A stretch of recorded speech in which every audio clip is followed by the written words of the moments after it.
Алматы қаржы құқықтық және технологиялық колледжі. Қазақ әдебиеті пәні, бірінші курс, 119 топ, маркетолог мамандығы. Оқытушы Бөлекбаева Назгүл Исәдінқызы. Сәлеметсіздер ме, құрметті білім алушылар.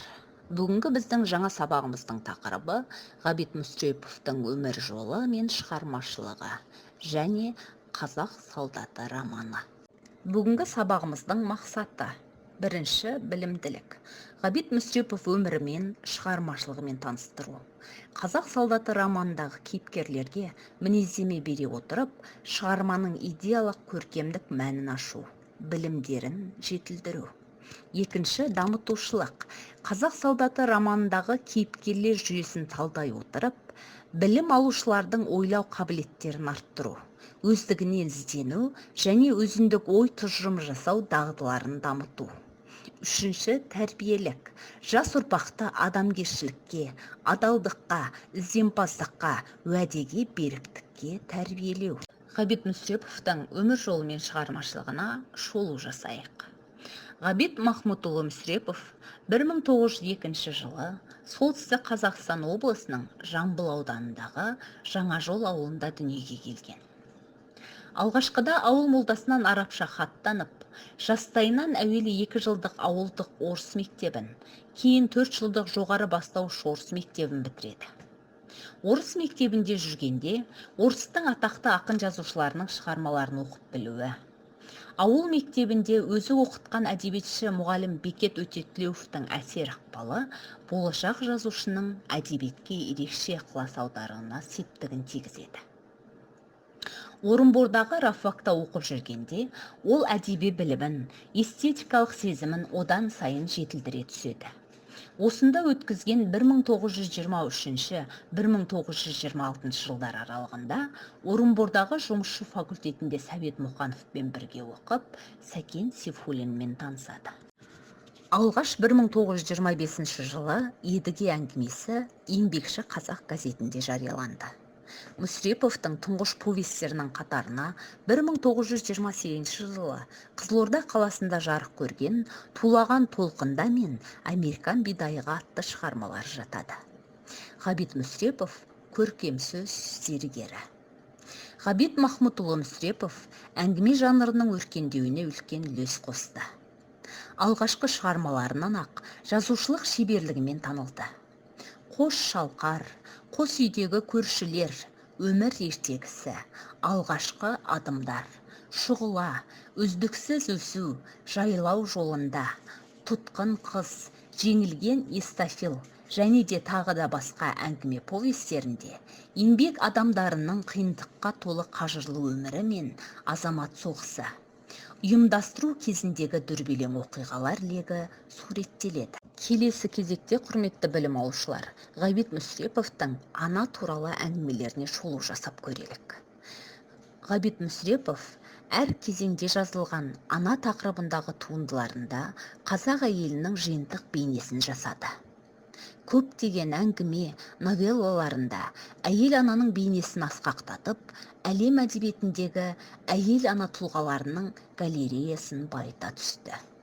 Ол ананың анасы, өлімді жеңген ана, ашынған ана, ананың арашасы, ер ана, Ақлима, Әмина, ана жыры, ана шығармалары арқылы сөз өнеріне жаңа көркемдік өрнек әкелді. Ана жайында жазылған алғашқы әңгімелері Максим Горький сарынында алынғанымен, ана бейнесі қазақы қасиеттерімен көркем өрнектелген. Мүсірепов қаламынан туған Қапия, Ақлима секілді образдары арқылы қазақ өмірінің шынайы көріністері сипатталады. Құрметті білім алушылар, Ғабит Мүсіреповтің ана тақырыбында жазылған шығармалар жайында сіздерге түсінікті болса, Қазақ солдаты романына тоқталып өтейін. Ғабит Мүсіреповтың алғашқы романы Қазақ солдаты 1945 жылы Қазақ батыры деген атпен жарық көрген. Аталған повесін жазушы өңдеп, толықтырып, 1950 жылы қайта жариялады. Бұл шығарма Бүкіл қазақ әдебиетінің проза саласында екінші дүниежүзілік соғыс тақырыбына арналған тұңғыш туынды және қазақ әдебиетіндегі соғыс тақырыбында жазылған таңдаулы шығармалардың санатынан лайықты орнын алған аса елеулі еңбек болды. Романның басты кейіпкері Қайрош Сарталиевтің прототипі Қайырғали Смағұлов 1941-1945 жылдардағы соғысқа бастан аяқ қатысып, Кеңес одағының батыры атағына ие болған адам. Соғыс кезіндегі халықтың басқыншыларға қарсы патриоттық сезімі мен күресі шынайы бейнеленген романда жазушы өзіндік шығармашылық өрнекпен отты жылдардың көркем шежіресін жасады. Нақтылы кейіпкерлердің жинақталған бейнесі арқылы бүкіл халықтың, елдің ерлік бітімін көрсетті. Қазақ солдаты романының композициялық құрылысы да шебер жасалған. Шығармада қарастырылатын негізгі мәселе кеңес заманында туып өскен адамның өсуі, жетілу жолы. Кейіпкерлердің қалыптасуы майдандағы ерліктері үстінде көрінеді. Романның басты ерекшелігі ең әуелі бірінші жақта жазылуында. Барлық оқиғалар бас қаһарман Қайроштың көзімен көрініп, көзқарасымен беріледі. Қазақ солдаты романында соғыс шындығы реалистік шындықпен бейнеленген. Жақсы балалар, олай болса, келесі кезекте Қайрош бейнесіне тоқталайық. Қайрош бейнесі. Қайроштың бойында адалдық, табандылық, достыққа беріктік, қиындыққа мойымау, биік мақсатқа құштарлық сынды ізгі қасиеттерді дамытады. Қайрош отанына, достарына, сүйген қызы Ақботаға адал жан. Ақботамен бірге жүріп, бірге өмір сүрмесе де, шығарманың соңына дейін оған деген ыстық сезімі білініп тұрады.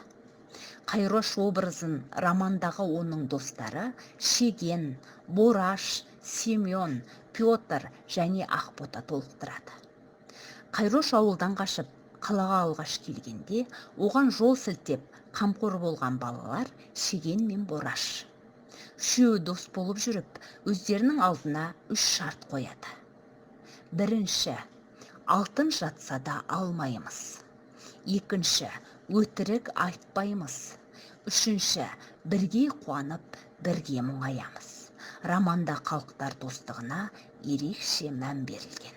Құрметті білім алушылар, біз бүгін Ғабит Мүсіреповтің өмір жолы мен шығармашылығына, Ғабит Мүсірепов шығармаларының басты композициялық ерекшеліктеріне және де сонымен қатар ана тақырыбында жазылған шығармаларына және де қазақ солдаты романына, бұл романдағы басты кейіпкер Қайраш образына тоқталып өттік. Сіздер енді осы жаңа сабақты бекіту сұрақтарына жауап берсеңіздер, бүгінгі тақырыбымыз толыққанды түсінікті болады деген ойдамын. Сіздерге жаңа сабақты бекіту үшін мынадай сұрақтар берілген. Бірінші, Ғабит Мүсірепов кім?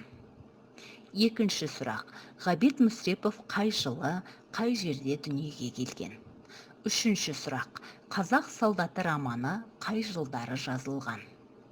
Төртінші сұрақ, роман қандай тақырыпта жазылған? Бесінші сұрақ, шығарманың бас кейіпкері кім?